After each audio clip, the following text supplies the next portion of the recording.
अस्सलाम वालेकुम, welcome to bionic classroom. और आज की इस क्लास में हम लोग CS 304 लेक्चर नंबर 3 को पढ़ने जा रहे हैं और हमारे कोर्स का टाइटल है object oriented programming. So object oriented programming में हम लोगों ने आज के इस लेक्चर में एब्स्ट्रैक्शन, क्लासेस, इनहेरिटेंस के बारे में पढ़ना है। पिछले लेक्चर्स में हम लोग ऑब्जेक्ट ओरिएंटेशन क्या होती है और जो सिंपल कॉन्सेप्ट थे बेसिक, वो तमाम चीज़ें डिस्कस कर चुके हैं। उसके बाद सबसे पहले तो हम लोग देख लेते हैं कि अब एब्स्ट्रैक्शन क्या होती है। इनकैप्सुलेशन भी हम लोगों ने लास्ट लेक्चर में आई थिंक देख लिया था, लेक्चर देख लेना, वहाँ पर मौजूद होगा। इनकैप्सुलेशन के बाद जो टर्म आती है ऑब्जेक्ट ओरिएंटेड प्रोग्रामिंग में, वो होती है एब्स्ट्रैक्शन। तो एब्स्ट्रैक्शन क्या चीज़ होती है? देखिए, एब्स्ट्रैक्शन का नाम से एब्स्ट्रैक्ट, जैसे आप लोग एब्सेंट या एब्स्ट्रैक्ट का नाम सुना होगा इंग्लिश में, या कहीं ना कहीं आपने थोड़ा थोड़ा रिलेट कर पा रहे होंगे चीज़ों को। तो एब्स्ट्रैक्शन बेसिकली होता ये है कि आप किसी को कुछ चीज़ जाहिर करें और कुछ छुपा लें। ठीक है, मान लो अगर मैं एक स्टूडेंट हूँ और एज वेल एज मैं एक टीचर भी हूँ, तो अगर मैं स्टूडेंट भी हूँ, टीचर भी हूँ, तो मेरी कुछ ऐसी खसूसियात होंगी, ऐसी करैक्टरिस्टिक्स होगी जो आपको नहीं पता होंगी, जो कि मेरे दोस्तों को पता होंगी, और कुछ करैक्टरिस्टिक्स ऐसे होंगी जो मेरे दोस्तों को नहीं पता होंगे, मेरे घर वालों को पता होंगी। यानी कि हर सिचुएशन में, हर गैदरिंग में मेरी करैक्टरिस्टिक्स चेंज हो रही है। किसी की नज़र में मैं अच्छा होऊंगा तो किसी की नज़र में मैं बुरा होऊंगा, किसी की नज़र में मैं कैसा बिहेवियर रखने वाला इंसान होऊंगा, किसी की नज़र में मैं कैसा बिहेवियर रखने वाला इंसान होऊंगा। इन तमाम चीज़ों को एब्स्ट्रैक्शन बोला जाता है कि आप हर इवेंट पे, हर जगह पर अपना एक नया रूप दिखा रहे हैं और अपनी जो बाकी चीज़ें हैं, बाकी खसूसियात हैं, उनको छुपा रहे हैं। इस चीज़ को एब्स्ट्रैक्शन बोला जाता है। यानी कि जहाँ पर जितनी ही ज़रूरत है उतनी ही चीज़ों को आप जाहिर करते हैं और जहाँ ज़रूरत नहीं है वहाँ पर आप छुपा लेते हैं, बस simple. So abstraction is a way to cope with complexity and it is used to simplify things. ठीक है ना, क्योंकि खाम खा ज़रूरत नहीं होती कि आप बिला वजह वहाँ पर अपनी वो खसूसियात ज़ाहिर करें जहाँ जिसको समझ नहीं है। मान लो कि अगर मैं स्टूडेंट हूँ, तो जहाँ मैं टीचिंग कर रहा हूँ वहाँ मेरे स्टूडेंट की जो चीज़ें हैं वो कोई मैटर नहीं करती। ठीक है ना, मैं अगर आपको टीच कर रहा हूँ, आपको इस चीज़ से कोई सरोकार नहीं होगा कि मेरी एज क्या है और मतलब कि मेरी डेजिग्नेशन क्या है, मेरी CGP क्या है अगर मैं स्टूडेंट हूँ एज और मैं कहाँ पढ़ता हूँ, कैसे पढ़ता हूँ, ये सारी चीज़ें आपसे छुपी हुई हैं। तो इसी चीज़ को एब्स्ट्रैक्शन बोला जाता है। सो ये डेफिनेशन थोड़ी इसकी अच्छी है। Captures only those detail about an object that are relevant to the current perspective. यानी कि आपके पर्सपेक्टिव में मैं एज अ टीचर, मेरी क्या चीज़ें हैं जो मैं आपको जाहिर करना चाहता हूँ और क्या चीज़ें हैं जो मैं आपसे छुपाना चाहता हूँ। ठीक है, अब एग्जाम्पल भी उसने वहीं दिया कि Ali is a PhD student. मान लो अली एक PhD का स्टूडेंट है and teacher BS student and teachers BS students, और स्टूडेंट खुद भी वो स्टूडेंट है बट वो टीच भी करता है BS के स्टूडेंट्स को। तो अब वो खुद स्टूडेंट है PhD का, अब उसको बताने की ज़रूरत नहीं है अपने BS के स्टूडेंट्स को कि मेरी एज क्या है, मेरा रोल नंबर क्या है, मैं पढ़ता कहाँ पे हूँ, कौन सी यूनिवर्सिटी में, ब्ला ब्ला, एंड मेरा ईयर ऑफ स्टडी क्या है, मेरी CGP क्या चल रही है वहाँ पे, मेरी डेजिग्नेशन एज आ वहाँ मैं चेयरमैन हूँ, मैं क्या करता हूँ, कुछ भी नहीं उसको बताना चाहिए। ना उसको पता होगा कि भाई हमारी सैलरी क्या है, राइट। तो ये चीज़ें जो होती हैं वो छुपी हुई होती हैं। बट इसी के बरक्स अगर उसके कोई घर वाले हैं अली के, या कोई क्लोज फ्रेंड्स हैं जिनको वो ये चीज़ें जाहिर करता हो, तो उनको वो बताएगा। अब एडवांटेजेस क्या होते हैं एब्स्ट्रैक्शन के? तो एडवांटेजेस इसके ये है कि it helps us to understand and solving a problem, it hides extra irrelevant details of an object. ठीक है, खाम खा की ऐसी डिटेल जिनकी ज़रूरत भी नहीं है हमारे ऑब्जेक्ट को, या जहाँ हम वो चीज़ें परफॉर्म कर रहे हैं, तो वहाँ से वो ऑब्वियसली हम लोग हाइड करना ही पसंद करेंगे। उसके बाद दूसरे नंबर पे focusing on single perspective of an object provide us freedom to change implementation for other aspect of for an object later. देखें, हर पर्सपेक्टिव में आपका फोकस होगा कि आप किसी सिंगल चीज़ को ही बताएं। ऐसा नहीं होगा कि आप हर जगह अपने राज खोल के बैठेंगे, हर जगह बताएंगे कि मैं ये कर रहा हूँ, वो कर रहा हूँ और मेरी ये प्रॉब्लम्स हैं, मेरी ये अच्छाइयाँ, ये बुराइयाँ हैं, ये चीज़ें, यानी कि पूरा अपने बारे में खोल के बयान हर जगह नहीं कर सकता, कोई भी नहीं करता। ठीक है ना, आम जिंदगी में भी। तो इसी तरह प्रोग्रामिंग में भी कुछ चीज़ें होंगी ऐसी जो आप यूज़र को बताना चाहते होंगे और कुछ ऐसे होंगे जो आप यूज़र से छुपाना चाहते होंगे, तो उसको एब्स्ट्रैक्शन बोला जाता है। नेक्स्ट कॉन्सेप्ट है हमारे पास क्लासेस का। क्लासेस से पहले हम लोगों ने जो शुरू के लेक्चर थे उसमें हम लोगों ने ऑब्जेक्ट्स का पढ़ा था कुछ ना कुछ। तो ऑब्जेक्ट्स को मैंने एक बात बताई थी लेक्चर नंबर 1 में ही कि ऑब्जेक्ट को समझने से पहले आपको क्लासेस का कॉन्सेप्ट होना चाहिए, क्योंकि जो ऑब्जेक्ट्स होते हैं वो क्लासेस से बिलोंग करते हैं। तो क्लासेस क्या होती है, इसको सबसे पहले तो हम आम सिनेरियो में डिस्कस करते हैं कि जो आपकी डेली लाइफ की क्लासेस होती है स्कूल, कॉलेजेस या यूनिवर्सिटीज़ में, उसमें एक क्लास का क्या मतलब होता है कि कोई 40-50 बच्चे हैं, वो 40-50 बच्चों का एक ग्रुप है और वो एक जमात को, एक क्लास को रिप्रेजेंट कर रहे होते हैं कि ये एक क्लास है। किसकी क्लास है? BS की मान लो क्लास है, MS की क्लास है, इंटरमीडिएट की क्लास है, मैट्रिक की क्लास है। वो अपनी एक क्लास को, अपने एक सेक्शन को रिप्रेजेंट कर रहे होते हैं, उसको हम बोलते हैं क्लास है।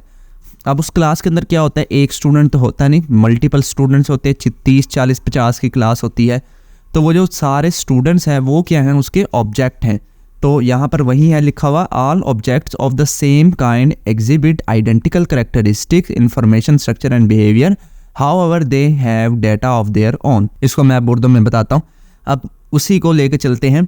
वो जो हमारे स्टूडेंट्स हैं वो सभी के सभी हमारे जो स्टूडेंट है क्लास के अंदर, उन सभी का जो कोर्स होगा वो एक होगा। मान लो BS कंप्यूटर साइंस की क्लास है, तो वो जो 40-50 बच्चा हमारी क्लास में बैठा है वो सभी के सभी BS कंप्यूटर साइंस के होंगे, उनके सब्जेक्ट्स एक ही होंगे। इसके बाद उनकी जो इन्फॉर्मेशन स्ट्रक्चर्स होंगे या बिहेवियर्स होंगे, किस तरह के उनको चीज़ें पढ़ानी है, वो तमाम चीज़ें एक होंगी। लेकिन हर स्टूडेंट का डेटा अलग होगा, हर किसी का नाम अपना अपना होगा, हर किसी की एज अपनी अपनी होगी, हर किसी का करेक्टरिस्टिक्स कह लें, एट्रीब्यूट्स कह लें, वो अपने अपने होंगे।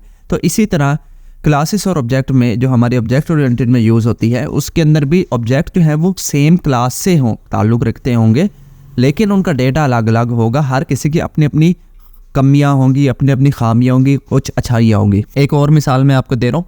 मान लो फ्रूट, अगर मैं कहूँ आपका फ्रूट, तो आपके जहन में क्या आएगा? फ्रूट्स आप कहोगे, कुछ लोग कहेंगे एप्पल, बनाना, ग्रेप्स, ETC, इतने सारे काइंड्स ऑफ हमारे पास फ्रूट्स है।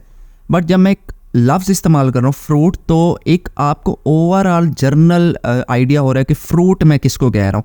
तो जो फ्रूट है वो एक क्लास है, एक रिप्रेजेंट कर रही है किसको? क्लास को।